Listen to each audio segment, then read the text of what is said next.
All right. Hello, Hi there. Alex. Hey, Hey, how are you?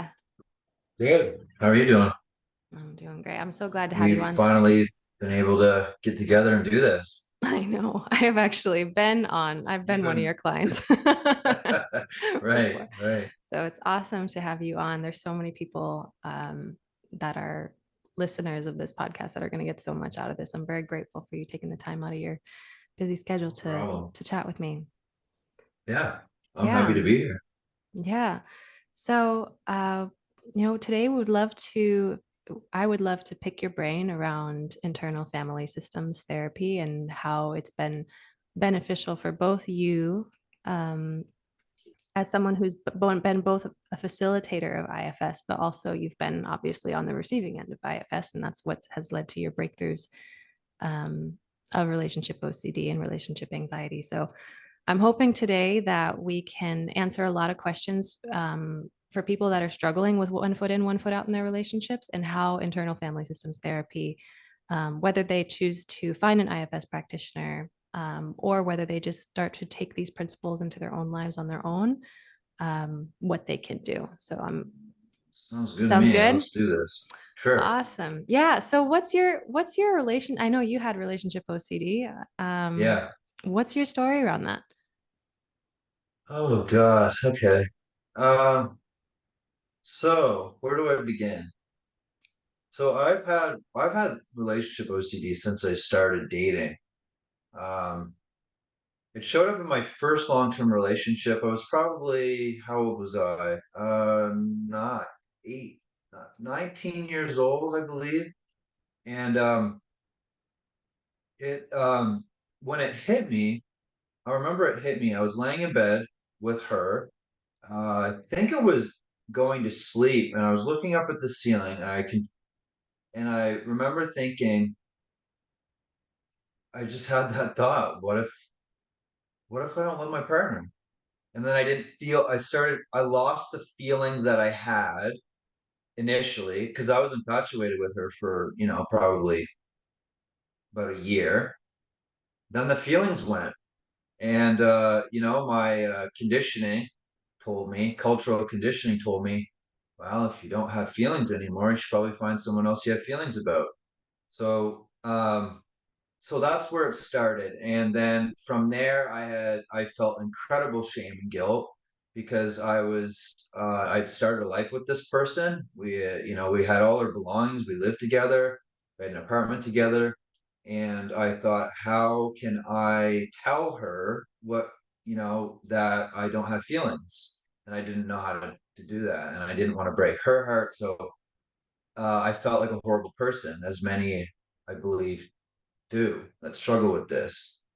Um, so the guilt was the worst, and the anxiety was surrounding at that time the idea of not only was I, would I be a horrible person, but I would have to deal with the pain of loss from leaving. So I didn't leave. I stayed, and at that time, I had no idea what relationship anxiety or ROCD was. I just thought that I no longer had feelings. So that was, and it drove me crazy for a while. Um, I didn't actually end up telling her. One thing led to the next, and we ended up breaking up anyway, for a different reason. But that was the start. So fast forward, next relationship, long-term relationship, was together with her for 4 years. It wasn't about love anymore, but it was about attraction. That's when the attraction theme showed up for me, and that's been my primary hook is, what if I'm not attracted? So attracted, attracted, attracted in this relationship, and then all of a sudden she starts looking odd, and again, I have no idea what's happening. Why is my partner all of a sudden looking like Odd.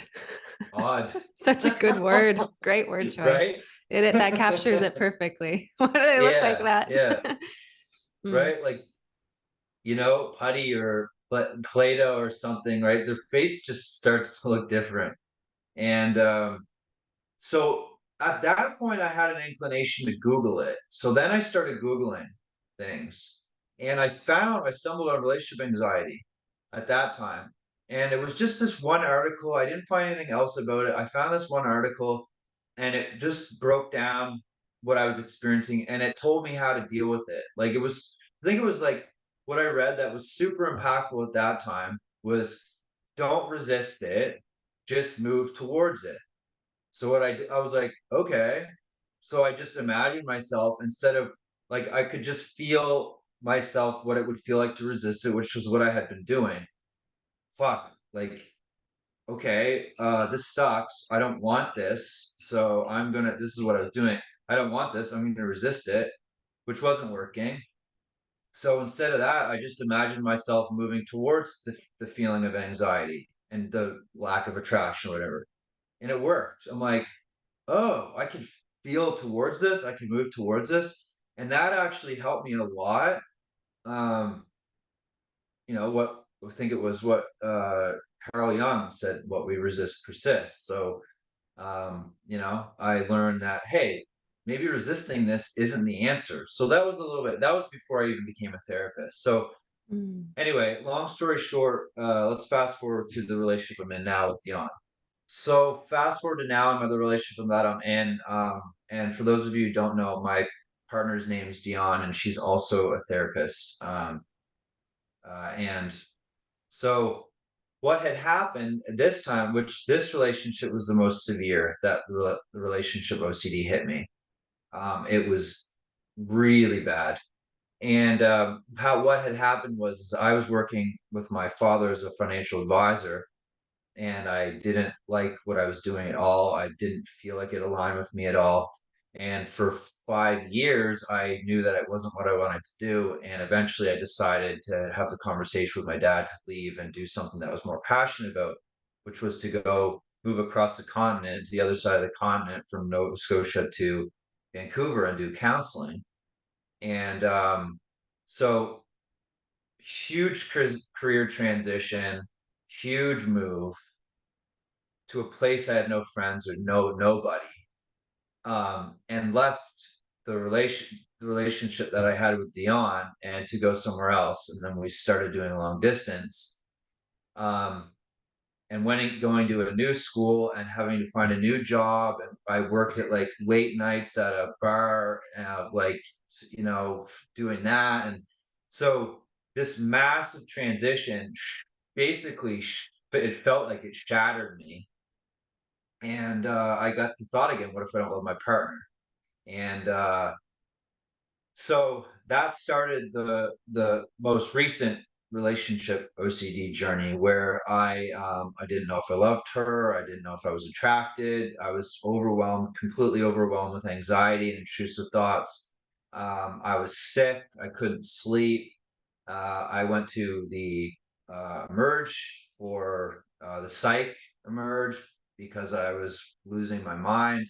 It was to the point where I was completely delusional. I thought that crows outside meant that, my partner had been in a severe car accident and died. I was like completely just delusional. I was to the point where I remember walking in Vancouver in the city and everyone I looked at looked like someone I knew back home. Like everyone's faces were the same. So that, of course, freaked me out. So I was really in a difficult place. And I found Cheryl Paul's work, which was very helpful initially.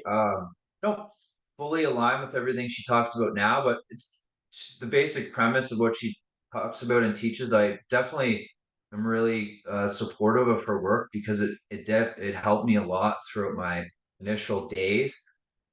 Um, So yeah, that's maybe I'll pause there because I know I've kind of rambled a little bit, but yeah, Yeah, I'm with you on every aspect of this. I know the experience well of feeling physically ill.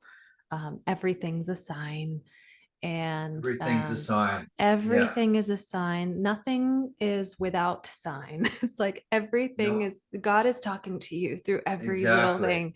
I know that feeling. I get chills because it's just in listening to your story now, Alex, I just remember how hard that was. And thank you for Yeah. sharing not just your story, but the extent of the pain, because a lot of people listening are where you were at that time and where I was at too, which is very Oh, similar. it's completely You miserable. can't It's like the you can't worst. function.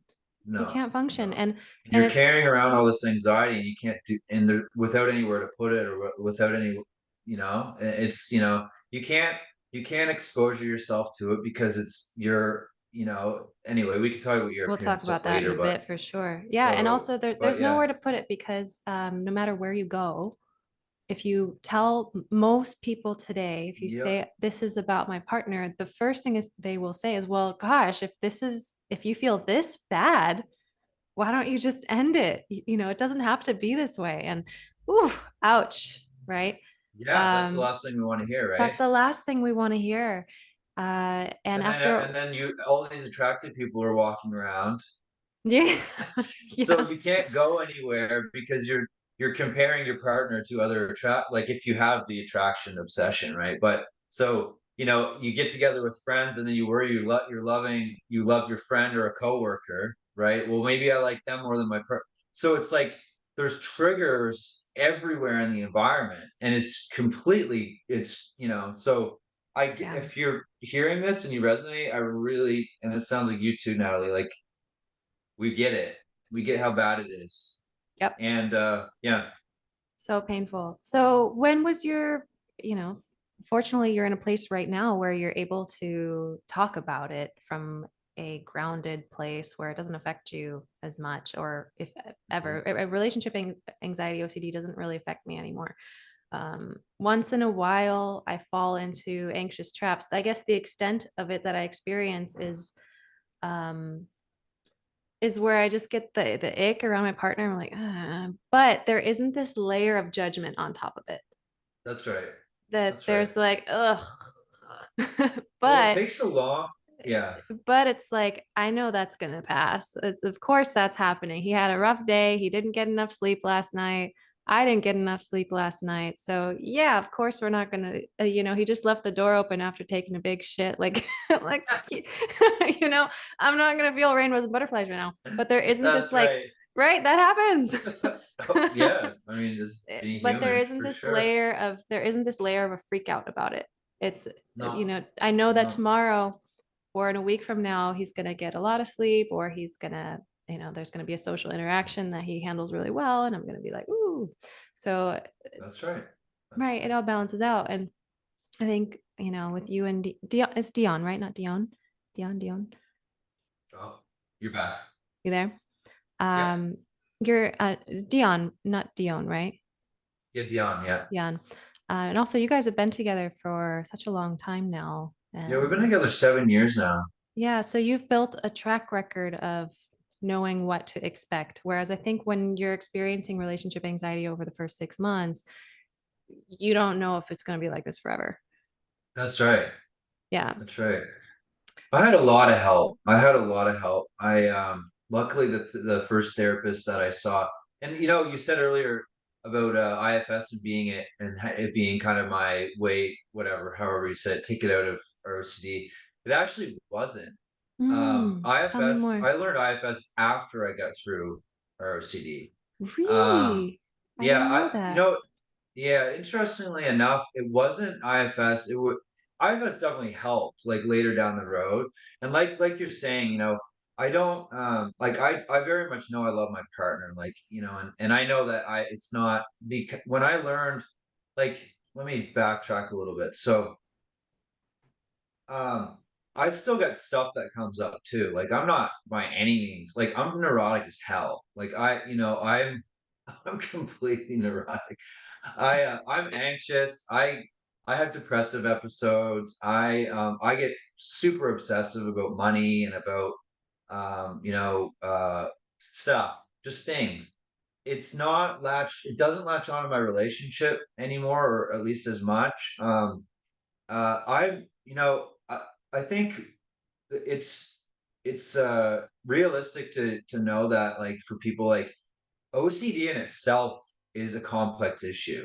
Like, so whether you resonate with OCD or relationship anxiety, I think relationship anxiety, I like ROCD because it encompasses the issue. I think it describes the issue a little bit better. But OCD is a complex issue in itself, let alone being disorganized in attachment. Like having this, are avoidant and anxious subparts that in addition to OCD, it's a lot. So the healing can take a long time.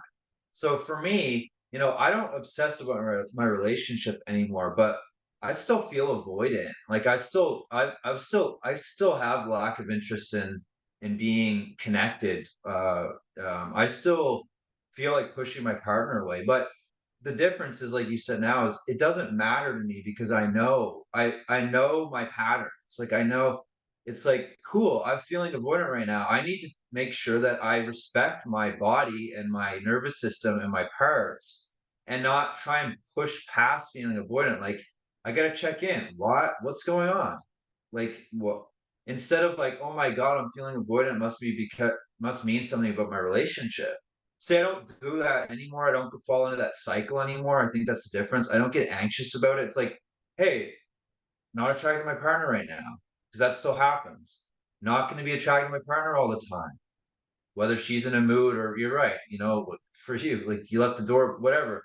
There's times like attractions that I'm going to flow. When I'm feeling disconnected, might not be attracted. When she's feeling disconnected or tired, she might not appear the same. We all these little muscles in our face, like we change, our look changes and our perception changes. So I think from a more of a cognitive standpoint, I know these things and they're so ingrained that I'm like, it's just not a big deal anymore. And I think also our connection's so strong now that we we I like it's not like I'm not looking for this magical relationship anymore. Like she's a really she's a solid friend and she's a romantic friend, right? It's like she's a friend and we're intimate with one another in ways that friends aren't. Like I feel like when we've built such a solid foundation of trust and respect for one another and we know each other so deeply that it's become, things have changed. So you know, I still struggle with things and I still get caught sometimes, but it's just not a big deal anymore, right? Yeah, yeah. So what was the thing that shifted all of it for Oh you? yeah. So yeah, going back, so I worked with a I worked with a CBT. Someone that did CBT, but also did parts work. So it was like parts work CBT combined, and that helped me to get that really helped me to distance myself from what I was experiencing. So I got space from the parts. Um, and that helped me initially because I was able to name it for what it was and not get caught in it. Um, didn't heal any wounds. I didn't like we didn't look at my childhood or anything. So that was the initial that helped me manage it. So I got a hold on it from there. From there, in my counseling program, I did a for those of you who don't know, I did a little bit of a different route of counseling. It was all experiential. So we did we it was 2 years and we worked on each other for the 2 years. We didn't sit in class and learn and just look at a screen. We were like it was experiential. So we were doing breath work, we were doing movement and dance therapy, we were doing CBT on each other and DBT and narrative therapy and psychodramas. So we did like reenactments of trauma and doing that type of processing. So I feel like a lot of healing came from that as well. Like I can't name exactly what it was that it was just a culmination. I was doing a bunch of psychedelics at that time, I love that you own like, that. Yeah. you know, Yep. and I was doing a lot of mushrooms and Dion and I would do mushrooms together and we do it therapeutically. So we did it recreationally as well, but we also did like we'd lay in bed together and we'd dose and we just have our experiences together. And uh I did ceremonies like mushroom ceremonies with guidance and so a Amazing. lot of I feel like a lot of healing came from that as well, because it got me out of my neurotic patterns, and I got a break from it. I could look back at things and look, when I was having these experiences, I saw the truth of everything. It was like, what am I freaking out about? Like what, and I was But you able to can't see it when objective. you're in it, when No. you're for those of you that are listening to this, it's like it you can conceptually understand that it's not a big deal, but it's different from actually experiencing it somatically. Yeah. Yeah. And I like, on my these experiences, how do I say it? Like getting to God and going to that place of oneness and experiencing the truth of everything, and seeing life in a really different way than my normal kind of neurotic patterns. And those experiences, and by no means were they easy. I mean, a lot of it was very difficult, and stuff that I had to go through and stuff I had to look at, and the feelings that come up from these experiences. And I, just so you know, I wouldn't recommend them for everybody. So do your own research and get it, do your diligence on that stuff if you want to try it. Don't just do it. So discretion there. But the psychedelic medicines have changed my life in very dramatic ways. So I think it was a combination between like initial psychotherapy, like the school that I went to, psychedelics, and then and Cheryl Paul's work, and all of that combined helped me to really shift how I feel within myself and in the world, in my relationship. And couples work helped too a lot. And so Yeah. kind of I hit love it from that. like many different angles. Yep. Yep. That's the common thread that I hear for a lot of people is that it's not just this one thing. I've had a few moments. My husband and I did ayahuasca a year and a half, Hmm. 2 years ago. We started our journey with ayahuasca, including her as part of our thing. We did mushrooms for the first time this year. Oh wow. That was a trip. Yeah. Um, and yeah, it allows you to really step outside of yourself or step outside of the version of yourself you think you were and realize Yeah. that's actually not you at all. Um, Exactly. Yeah. and for me, that I did. I was talking before we started recording. I was telling you about my work with my teacher here in Austria, Yeah. and she taught me basically everything that I know that I started doing with clients, parts work as well, somatic work, breath work, things like this. And I was able to beautifully reach these places of oneness um, Huh. through just that stuff, through movement, through sound, Yeah. through shaking and breathing. And just that alone, I guess, was able to take me to higher states of consciousness that made it so much easier to make a decision from love with my partner. And Yeah. for me, it was almost weird. There was this I don't know if you experienced this, Alex, but there came a point for me where it almost didn't feel like it's not that I didn't love my partner, but I Yeah. almost felt like they didn't matter that much. Does that make sense? It Yeah. doesn't mean that they don't, it's not that they don't Yeah. matter. Yeah. Yeah. It's that they're not the end all be all. And whether I No, break up with them or not doesn't actually fucking that's matter right. because the aliveness is actually that union with God. What difference does it make? What difference does it make? It's like What the difference does it make? all Well, the aliveness is within me. So why am yeah. I fussing Yeah. about whether this person is going to give it to me because only I can do that. And That's right. once you can feel that union or oneness, that's that the work is to keep that going. And Well, and then so many of us are yeah. seeking that through our romantic relationships, right? We think that like I mean, you we're can we're get it for a seeking. very short time in the beginning, Yeah, right. I mean, the but it's honeymoon phase is short-lived. kind of like that's like we can feel that union, right? And but what we're not seeing human, we're seeing the divine, and we're in connection with the divine in the honeymoon phase, and we feel the freedom from all of the bullshit that we've been experiencing. And the honeymoon phase ends, and then we think that we need to find another person to get that experience again, but that's what we've experienced is within us. So the work of Robert Johnson. Have you read his book We? By you got to read We. It's like the Oh, best.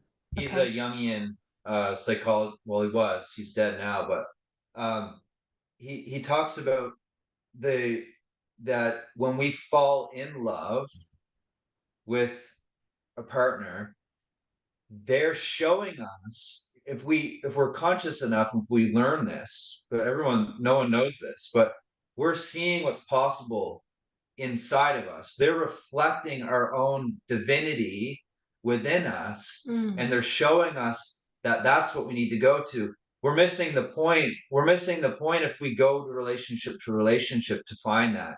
And it's all within. So really, yes, relationships are great and they provide satisfaction and fulfillment in our lives. They do to some degree, but it's not the be all end all. It's we want to go within because, you know, as I you al- know, yeah.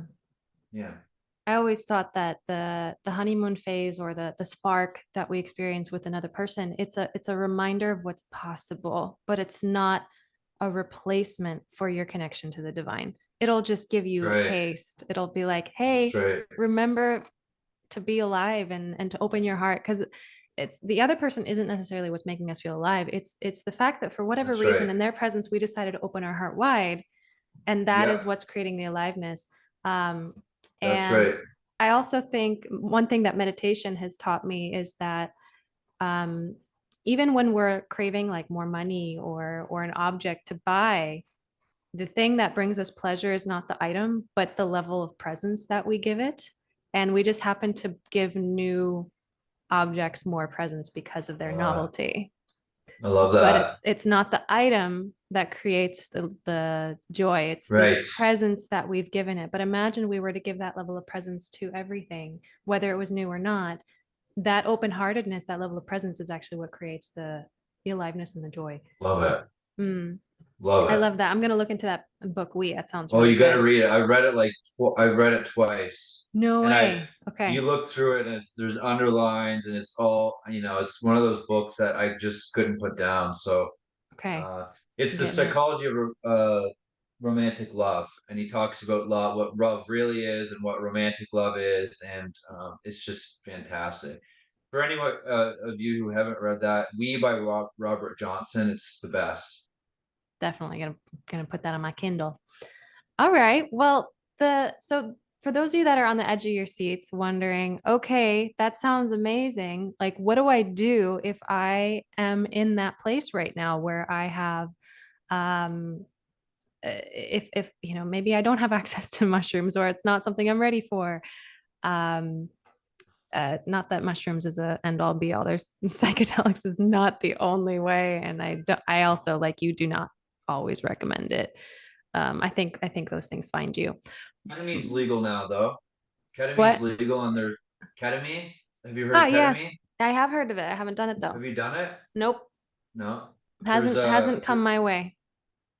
okay. Well, there's clinics all around now, and there's actually the now they're offering uh uh therapy with it. So there's a there's a Incredible. field trip health in Toronto has a clinic, and they do the preparation, integration, and the therapy and all of that with it. So uh, Wow. anyway, Anyway, for those of you who might want to find a legal alternative to doing psychedelics, ketamine is being shown to really help with anxiety and depression, OCD and PTSD and all that too. So might be yeah, a safer and supervised option for you. yeah. Anyway, just to Anyway, throw that yeah, in. it's good because we don't actually talk about those very much on this podcast, so it's good. But for there's also taking substances is not the only way to heal trauma, which really that's what these No, substances do is they bring you to certain levels of consciousness that allow you to move trauma throughout your body, but you don't have to inject something or ingest something in order to or inject. it just came out of my mouth. They inject ketamine into you. Do they? I know nothing There's about different these things. routes. There's different. Anyway, Anyway, intravenous. That somehow I could keep talk. ending we We could keep do a ending whole up on this podcast about topic. psychedelic. Okay, we're gonna have to do another psychedelics episode with Hmm. Alex Bishop. So for those of you that want to go the more, let's just say mindfulness route, who want to go almost into a state of meditation without any kind of substances, what are some of the first steps to working with parts of yourself that maybe you don't like? In the case of relationship OCD, it's the part of yourself that is not attracted to your partner and maybe the party that wants to leave. What if someone is listening to this right now and they were in that place where you were in, where they're almost sick and delusional because of Yeah. their intrusive thoughts, what's something that they can start to do? Well, if you've got the money, definitely therapy. I guess that's kind of a given, right? And Yeah. I'm biased. I would say get an IFS therapist. Um, um, but in the case that you're Just to kind of interrupt just you really sitting, quick, what is yeah. I know what it is, but for our audience, what is IFS? Oh, okay. IFS is internal family systems therapy, and internal family systems therapy is a model that Richard Schwartz developed, and it's parts work. And How do I describe this? So basically, we're all multiple personalities. We all have parts. It's normal to have parts. It's been pathologized in our culture that parts have been pathologized. So IFS is a growing model. It's evidence based, and it's showing to be incredibly useful in the treatment of trauma and virtually any psychological and even somatic issues, psychosomatic issues. Um, so basically, we have two main different types of parts. There's protective parts of us, and there are what we call exiles. And the protective parts of us try and organize our life in ways where we don't feel pain or we don't get hurt again. Um, let me give you an example. So let's say you're 5 years old and you just got done a really fun weekend with your friend or your family, and you're going to school the next day. And in school on Mondays is sharing time. Have you had sharing time in school or like show and tell or something? Yeah. Okay. And you were so excited to share something with the class that you didn't realize another kid in class already had their hand up and was talking. So you and your excitement and your joy and your creativity and your wonder and all of it come forward, and you start saying what happened on the weekend with the class. And let's say the teacher is just a frigging grouch, and the teacher stands up and says, Natalie, don't be so ridiculous. Put your hand down, sit down, shut up, and wait your turn. How did you feel? How would you feel if that happened? I would feel so embarrassed and my whole body would want to shrink up into a ball and never be seen again. There you go. So what happens in these moments? And let's make it a little bit more dramatic. And let's say everyone in class then laughed or snickered under their breath. Ah, ah, Yeah. ouch, ouch. So, and this is what happens. I mean, It this happens all happens, the time. you know, Yeah. and people don't think of it as anything. Like this is just a small example, but so from an IFS perspective, what happens if you don't have the support or resources to feel supported in that experience, to feel the feelings and allow you to get through it, which you didn't because everyone laughed and you have no support, and now you're just alone in your experience. Um, well, let me ask you, what's the only way of dealing with that situation? How do you cope in that moment? Yeah, I would basically pretend to be the opposite of whatever I felt. So if I felt tiny and exiled, I would probably make myself big and I'm fine. I don't need anybody, Yeah, you know?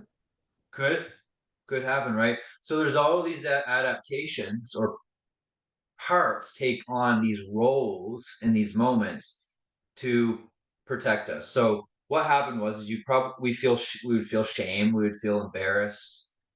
Nobody cares about what I have to say would be a belief. I'm not important could be another belief. Um, Hmm. nobody cares about me, whatever, right? So these are all beliefs that develop, and then we feel the pain of shame and embarrassment, whatever it is. So that would be an exile. So a part of us takes on the burden from that experience, the memories, beliefs, emotions, and sensations from that experience, and we get burdened by the feelings because we aren't able to process it. So that gets stuck. And then what happens is we have parts of us called protective parts that step in that say things like, I'm gonna make sure you never raise your hand in class again because I never want you to feel the same way that you felt at that time. So, we can have all kinds of parts that step in at those moments. You're right. Part of you could say, I'm not gonna be small, I'm gonna be bigger. Look at me or whatever. Fuck everybody. We could have dissociative parts that jump in that you check out because there's nobody there to help you deal with it. The feelings are too great. You just check out. You leave your body or whatever. Um, we could have socially anxious parts that develop that give you social anxiety so that you're not inclined to want to stand out in front of people again. You might have critics that come in, critical parts of you that say, don't talk. You nothing that you have is important to say. Don't even bother. No one gives a shit about you anyway. Those critical parts come in and they're critical to try and limit you from exposure to being embarrassed again and feel pain. So I'm going to beat others to it. So we have Wow. all of these potential protective parts that can develop to protect us and manage our lives moving forward in ways so that we don't feel the pain of embarrassment and shame again. So we grow up, let's say social anxiety, for example, we grow up, we feel socially anxious and we don't know why. Why am I having social anxiety?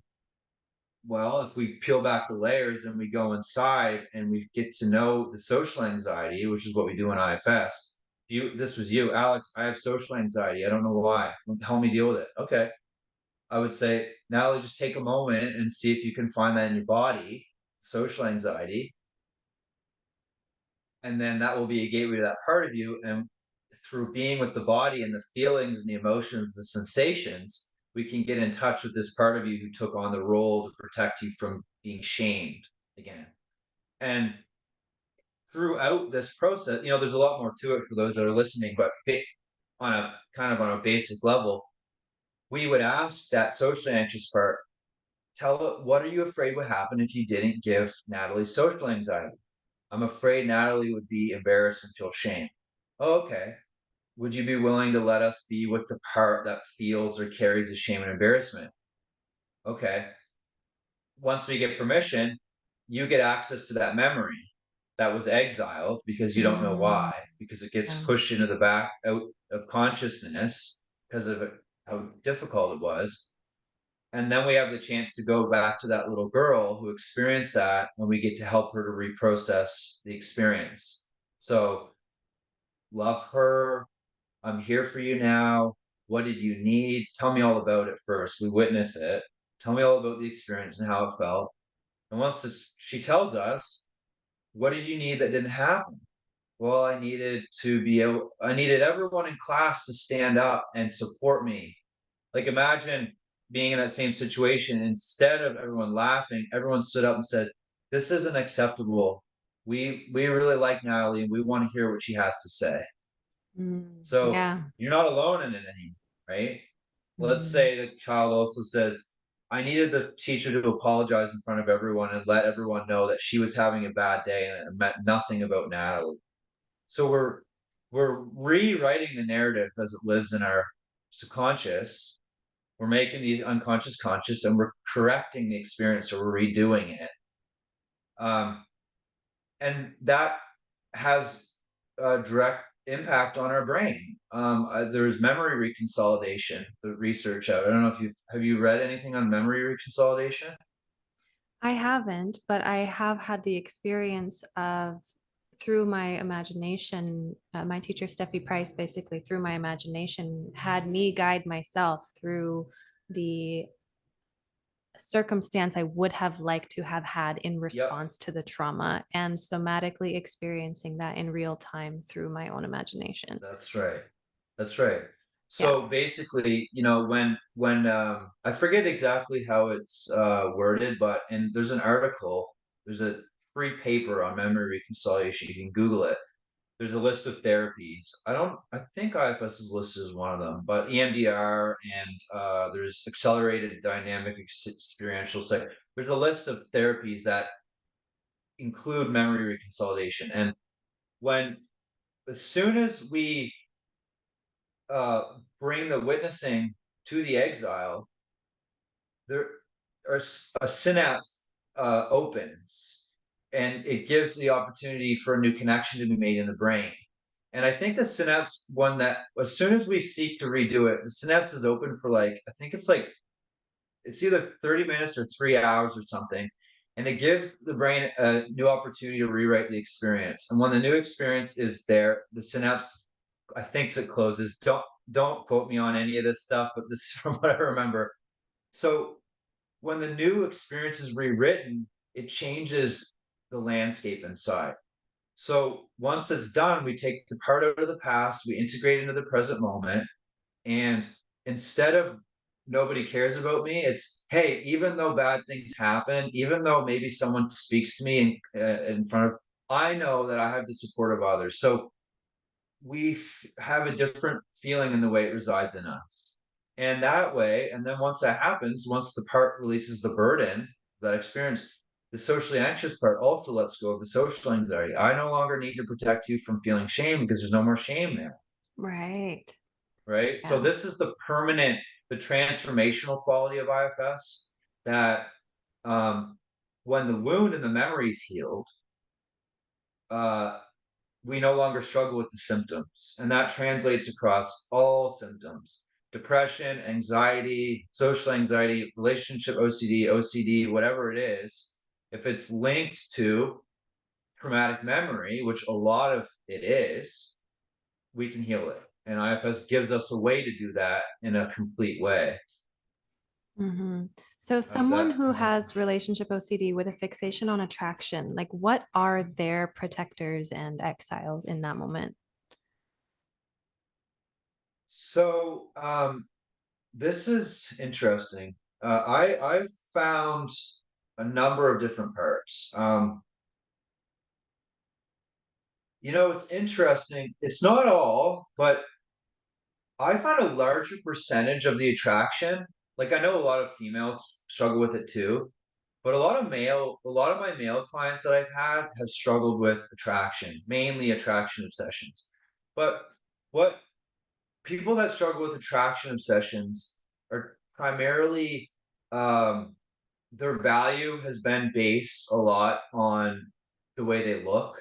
So whether their parents heavily valued looks and attracted people, um, uh, they have it in them that hey, I'm not accepted for who I am fully, but I know that I've been accepted when I looked a certain way, or I've seen my parents glamour over people that are look a certain way, or so there's a link between hey, I'm worthy and valuable when I'm attracted, and that then gets projected onto a partner.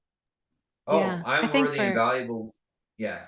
I think for men also their sense of masculinity also is triggered by the level of attractiveness of their partner. So Mm, it's like if my woman is super hot and I can yep, brag about it to my friends, then I'm a man if I have a hot that's right. woman when there's no woman that can like be hot forever. Right. Right. And me being a man is also links to me being worthy, me being seen as Spot on. somebody that's important or whatever. Uh, so what I see is the anxiety that's linked to well, there's different facets. So an aspect of the anxiety is like, what if I'm rejected if I'm with someone that's not? So, we're freaking out. Oh my God, we're comparing and we're checking and we're adjusting symmetry and stuff because of how unworthy part of us feels inside of us, because how horribly shameful that feels to not be accepted, especially as a child. Because if a child's not accepted, it's a complete threat to their survival, right? We need to know that we're loved and accepted for who we are. So that gets activated unconsciously, and then we're trying to do these compulsive attempts to make sure that our partner's attractive, and we're comparing as a way to deal with the feelings that are coming up and the shame that's underlying. So there's another part that, and you, if anything, if you have anything to add, please do with like any of I mean, that. I But I see this a lot, and even, Preston has a lot of guy friends, and a lot of times they don't feel like they're man enough if they don't pick like a super hot woman. yeah, I've seen that a lot, and it's like you're right. It really comes down to worthiness, because I can imagine if you're a man, if you feel like your guy friends are talking behind your back, like, man, why is he with her? Like he could do so much better. That yeah, really is so it's shame, it's shaming, it's you don't feel accepted by your choice of partner, and your manhood and aka worthiness is getting called into question based on your that's choice right. of partner. And That's I right. know this applies not just to men but women as well. And It does. for women it's like, wow, you settled. And that's like one of the worst things you can hear as someone with relationship OCD, is that you settled, because people assume that you made a poor choice and you face that awful pain of rejection. Exactly. So rather than feeling the pain that comes really from my childhood because of when I felt rejected and exiled, I will try to control my partner's appearance so that other people will be like, "Wow, she really picked a hot one," instead. Exactly. Yeah. Exactly. Yeah. How And exhausting. oh, it's awful. It Can't really is control another awful. person, let No, alone how you they can't. look. You can't. There's another part that I found as well. And they're the parts of us that can change the way our partner looks.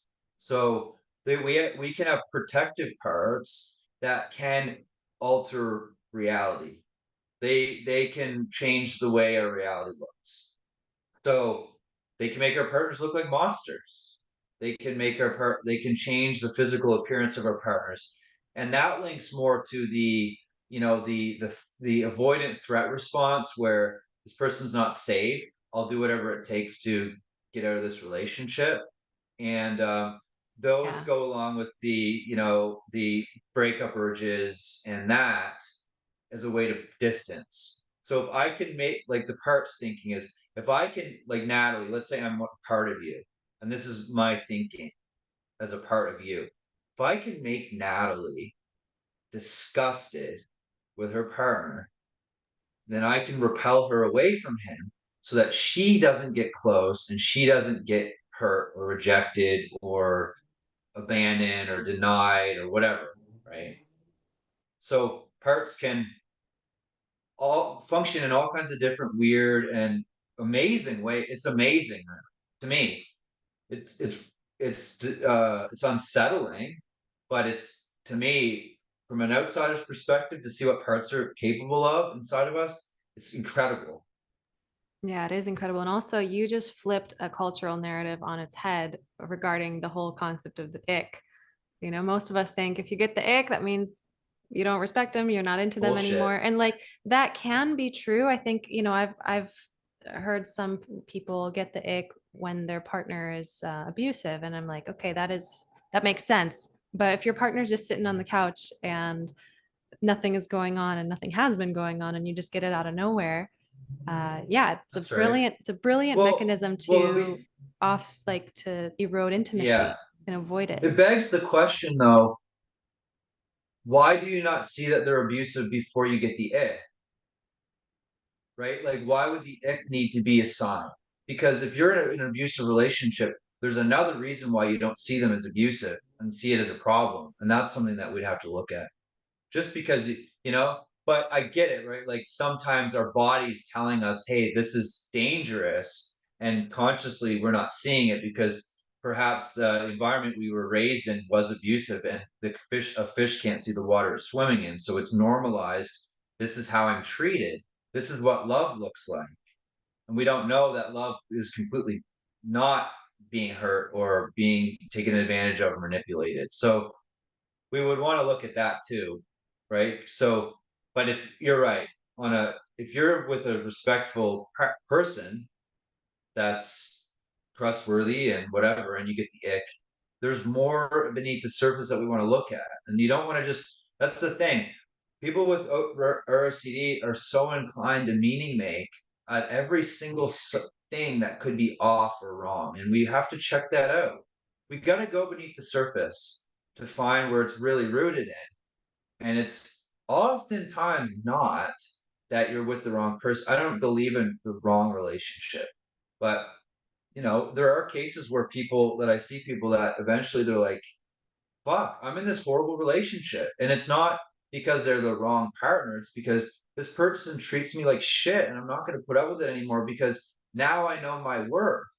Before I didn't know my worth. I thought I had to deal with this stuff, but now I know my worth and I'm more than this.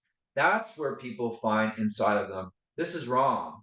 It's not because it's right or wrong, it's that this is not good for me.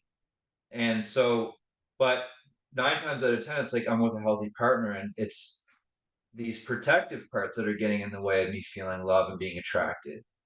Yeah, I think for me that I'm glad you brought that up because yes, I agree. And um I, yeah, the abuse thing, it's a whole conversation in of its own, isn't it? Yeah. And I think both things can be true at the same time. There have been times where I notice I get the ick, like a sensation that I might call the ick in response to a moment of being maybe lied to, not even in a like a brutal way, just Mm, like, oh, my partner said he would do mm, something and then he didn't, and there's a lack of mhm. follow through, and there's a lack of respect now, and my body has Yep. generated an ick. So for me, that has been helpful because Yep. it's a signal like, oh, something's out of integrity, not good. I want to speak it up. But there is a self trust that Exactly. comes with that, and I agree with you in the sense that people with relationship anxiety, relationship OCD, they have a certain degree of lack of self trust that because they don't trust themselves and their bodies, and to be able to discern between what's actually intuition and what's a fucking trauma response, Yep. they, Exactly. those are not the same thing. No. And that's why it's so important to look into your childhood. But um, there comes a point where you have a reference point for what love is. Yep. And when you have a reference point, that oneness, right? When you have a reference point for that love and oneness, you can leave a relationship from that place.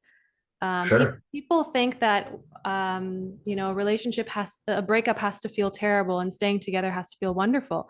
Now, actually, the reverse can totally be true as well, and that's why this Hmm. meaning making is not useful. The whole thing that's important to remember is to not take every little sensation at face value because more often than not, there's a lot going on underneath the Oh, there's so surface. much. So much. So for me, the And ick is we a little can't bit of get both there through the the meaning maker. And mind. not to judge the meaning maker, because that's another part that has likely had to figure out our environment when we were a kid to help us deal with Yeah, hypervigilance. things, right? So Mm-hmm.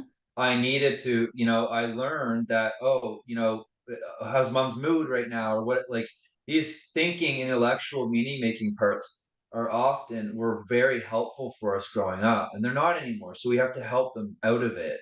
But, but it's problematic because, we're taking everything at face value. And it's oftentimes these meaning making parts are little kids in us. They're like inner parentified parts that, and parentified, I mean, they took on this massive role inside of our systems, our mind and our body, to help protect us. And they're little, they're kids. So we want to be able to step in as the adult and be with them and also be with the sensations that are coming up. Because now I know, like talking about kind of knowing your body, before doing this work, I didn't know my body. I was just completely cut off. So I didn't know what was going on. Now, if something happens, like, and I don't even really label it as an ick, I can just, if something's off in my relationship, I'm just like, I feel it. I don't even label it anymore. I just kind of know. I'm like, oh, this doesn't feel good. What's going on? And I just check it out. Right, right. It's like, Yeah. are we okay? Like, it's not like, oh my God, I'm feeling disconnected. It's problems like, I'm feeling disconnected. Something's going on right now. I mean, I don't jump to conclusions anymore. There's more of a connection within my mind and my brain and my nervous system. Everything feels more connected.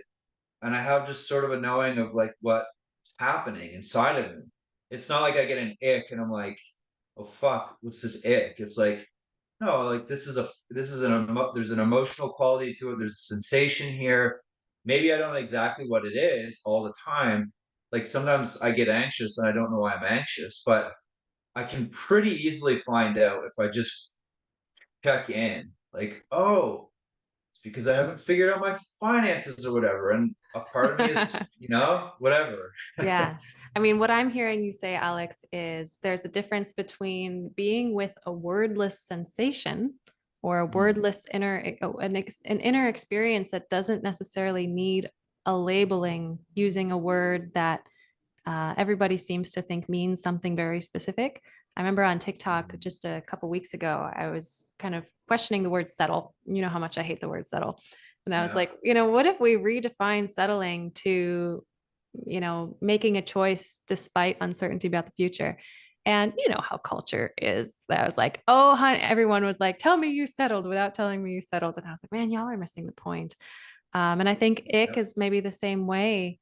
And really, any word is so subjective, especially in today's day and age where people, create their own meanings for words. So I might have a sensation that I label the ick, and someone else might hear the word ick and think about their sensation that they have that they've labeled ick, and they assume we're yep, having the same sensation when we might be having two yep. completely different inner experiences that we're labeling the same thing. That's right. Which is why it's good to notice these words. Anyway, I feel like we could go on just about this for a while, but Mhm. one of the things I wanted to ask you, because I haven't actually been talking about OCD for a while. Sure. I specifically just mostly work just with relationship anxiety. Yeah, yeah. I hesitate as a non-licensed therapist to speak on disorders, but since we're Got here, it. let's do it. But I also wanted to I know about your stance on ERP, which is exposure response prevention. I Uh-huh. have the same stance as you, but I haven't really shared it, but I would love to know Okay. yours. Well, I don't know. Like here's the thing. This is how I feel. What is ERP? Well, okay. And this is how I need to kind of lead into this conversation. I don't have training in ERP. Um, I don't know everything about it, but what I do know about it from my just looking it up and knowing, and from my clients' experiences, and just from doing a little bit of research on it, is that ERP is exposure and response prevention. So the idea is that we expose ourselves to something that's triggering, um, and instead of doing the thing that we feel would reduce the anxiety, which would be a compulsion, we sit with the feeling and we tell ourselves that it's not as threatening as we thought. So, for example, I used to have contamination OCD when I was growing up. So I would wash my hands to the point where they would bleed. And so I did my own ERP, and I didn't even know what ERP was. I was a clever bugger when I was growing up. I found ways to like deal with my symptoms without anybody's help at all, which is I think is incredible. So I got to give it to that Genius. part of me, because a part of me figured it out. And I'm actually just having a realization. What I think is what happened is my because I'm dominated by intellectual parts mainly. Um, Part of me, a figure it out part, figured out a way to help me navigate difficulty by using my intellect, and he's incredibly intelligent.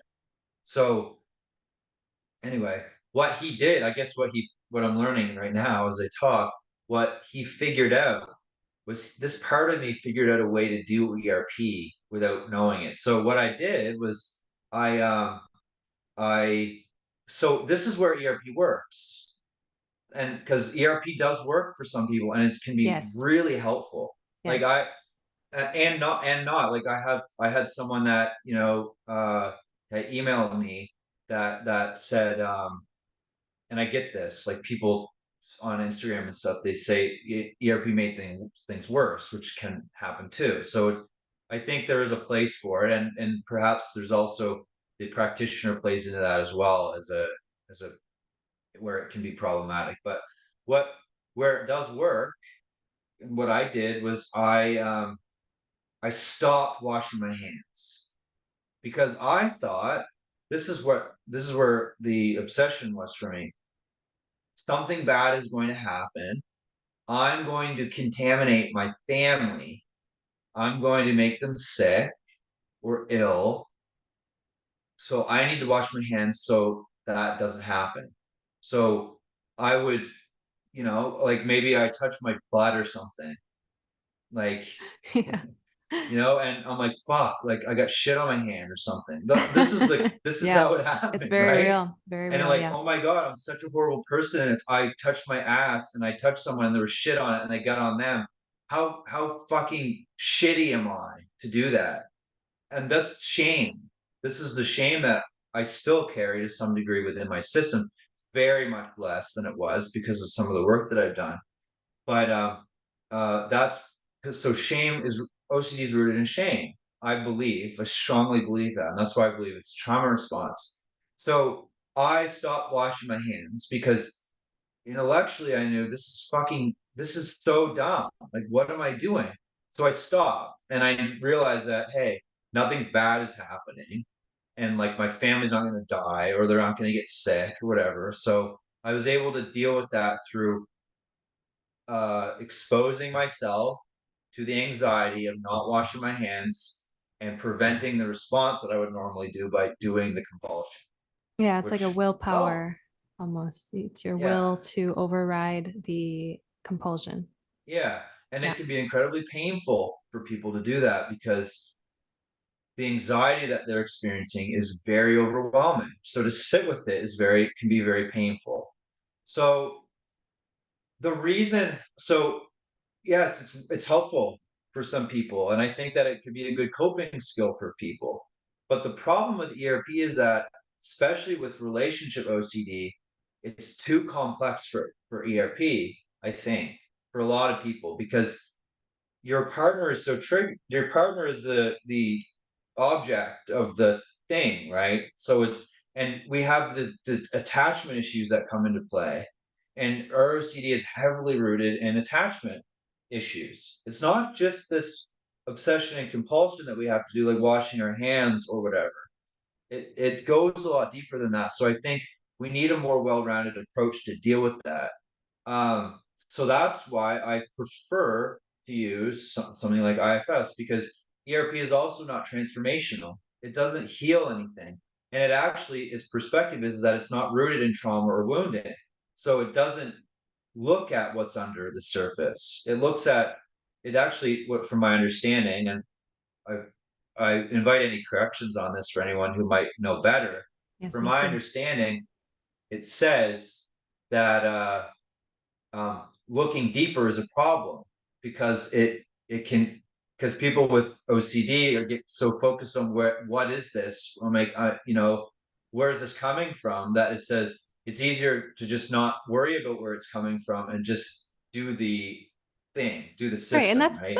that's valid, but I also think it Fair lacks enough. some context. And one of the reasons I love parts work and the more sophisticated form of parts work being IFS is that I sense that with ERP, there is an override that has to happen. You know, you're overriding your fear response, you are overriding the compulsion that is designed to help you get rid of anxiety. Yeah, And you're not actually kind of getting the consent of your fear because that's right. there's a difference between I'm scared and I want to keep going, which is this case of Yeah, like I want to get married, I'm afraid, but I'm scared and I want to do it anyway, versus I'm scared and I don't want to do it. exactly. Because if you're in the place of I'm scared and I want to do it anyway, ERP is fantastic. Hmm. Versus and you can use mindfulness as a tool to heal your sensations. And like imagine we were to use ERP as a part of IFS. That would be amazing. Because Hmm. you're Hmm. you're doing an exposure with consent to your own That's right. fear. Whereas when you're doing an exposure and your fear is like, fucking stop giving this to me. I don't want this right now. Then all you're in that from that lens, You're doing harm. you're actually doing harm. And that's Yeah. why I don't believe that there is a one size fits all healing modality. Even the stuff that I share and the stuff that's worked for me could be re traumatizing for someone else. And that's why I'm glad you bring this up. And I love these nuanced perspectives where it's not either or, it's both and. I think so too, and I will add to what you said, where where you said the compulsion is a part. It is a part, and and the problem with ERP is that first of all, it's not looking at parts at all. It's just looking at brain mechanics, and it's labeling our brain as just this mechanical thing that Is faulty. There's but something wrong. that's faulty. Whereas Yeah. IFS looks at the all of these parts as wonderful beings that need our help. So by exiling the compulsions, which is what's happening, don't do when you see it. Oh, is that a compulsion? Is this a compulsion? Oh my God! Stop! Stop resisting the compulsions, but be with the compulsions. Like go and be with the compulsive part, because that part is trying to help. So let's heal whatever it's trying to help with, which is the shame. So if we can heal the shame, the compulsive part doesn't need to jump in and do its thing, and then it will be relieved. So that's why I think, it's really, I mean, it's heartbreaking because we're resisting the thing that's trying to help us in the only way that it knows how. And these compulsivers, they care about us, they love us, they want to help, they've been doing this for a really long time, and they're really tired. So I think that there's a better way. There's a better way to go about doing it, and maybe it is right. Maybe we do a little bit of exposure, but let's from an IFS lens, let's be with the parts in a way that's helpful for them versus harming and doing them a disservice because they Mm. need our help. Yeah, that's such a compassionate view. And it makes me want to like hug all my parts, all my, Yeah, because I can only imagine that, this isn't just about OCD. This is really about any addiction, it's um, about anything. and with anything. So any addiction, whether it's any substance or, um, porn addictions, Yep, alcohol, smoking, things like this. The IFS model doesn't see you as broken. It sees you as completely whole, and you've just got parts that get activated to yeah, as protector parts to yeah. help you feel more safe and free of shame. And OCD is in a way an addictive issue Oh yeah. because we're addicted to our thoughts, Yes. right? Yeah. We're addicted to the thoughts because we can't stop them, and we feel like we need to do it. It's a That's an it's a shitty addiction to addiction like because reassurance. Yeah. reassurance, yeah, yeah. Mhm. And Wow. I mean, I'd prefer to do heroin than think like that.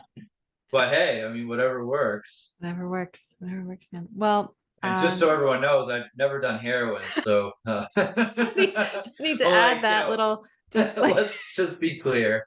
It would be Alex, the okay if I therapist did who does because not do heroin, but does recommend yeah. ketamine. Well, I don't recommend ketamine. I'd say look into it, but Sorry, psychedelics have helped. So that was the wrong word to yeah, recommend was the wrong word to choose. But so thank you for correcting me. Um, yes. Well, this has been phenomenal. Thank you for sharing your wisdom with us, your story, and I'm hopeful that everyone who's listening has a lot. It feels. I hope all of you listening feels so much compassion for yourselves and so much more self-acceptance because A, you're not alone. B, there is a way out, and um, it's not through resisting yourself and beating yourself up over the head. that's right. Yeah. That's right. So where can we find you? You can find me on Instagram at For Love We Heal. I'm on Threads now, which is I think the same. Is it the same way to get to Threads? I don't know. I'm on It's just Threads. You yeah. can We're all on find threads. me. We don't know what's going on, but I we're don't all there. know. It's on Threads. I don't know what's up with that. Uh, yeah, I'm just mainly on Instagram right now. Cool. So you can find me on there, and from there, if you want to work with us or you want to book with a practitioner, you can do so. But yeah, you can find me on there and check my stuff out, and that'll be good. Wonderful. Thank you so much for coming on today. It was a complete pleasure. Sweet. Thanks. Yeah. All right. Well, we'll talk to you soon. Sure, we'll have you back at some point. All Cool. right, cool. Have a great day. Thanks again for being here.